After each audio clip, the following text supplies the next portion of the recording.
Hey everybody, we have a 2010 Dodge Journey. I did a rear motor mount. That's also known as a motor mount on the driver's side of the vehicle.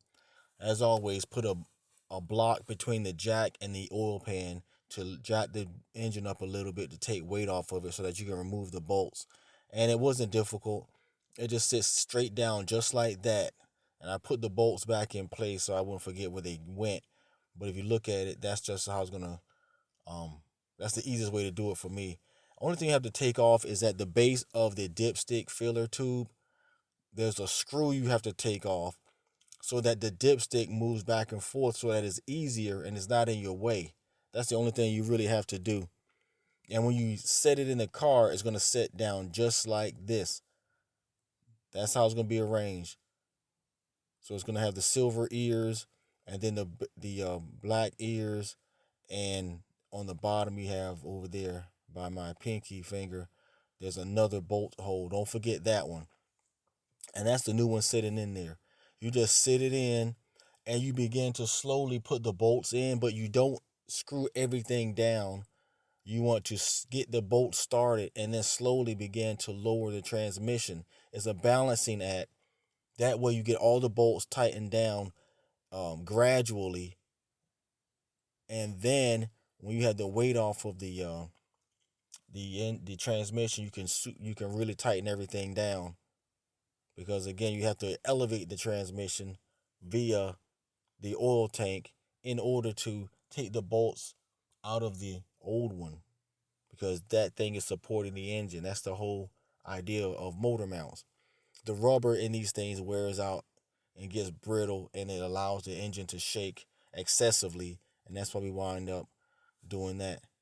So just basically remember where your holes go, where the bolts go, and remember at the front of the thing right there, you're not going to see it from above. So be mindful that you have to put that bolt in also. And what you're going to need is obviously a ratchet with an extension when you do that. So this is how I did it. You just set her in. And again, this is how you're going to take it out anyways.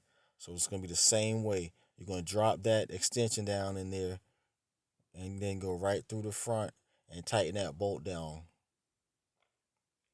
So you have 6 bolts.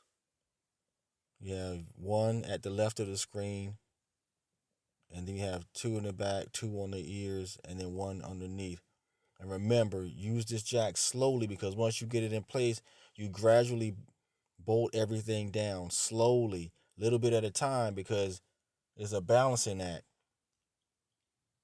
I didn't have to take that off. I didn't have to take that off. I didn't have to take anything off. The only thing I had to worry about is, like I said, taking that screw out of the base of the filler tube so that I had play and it was out of my way.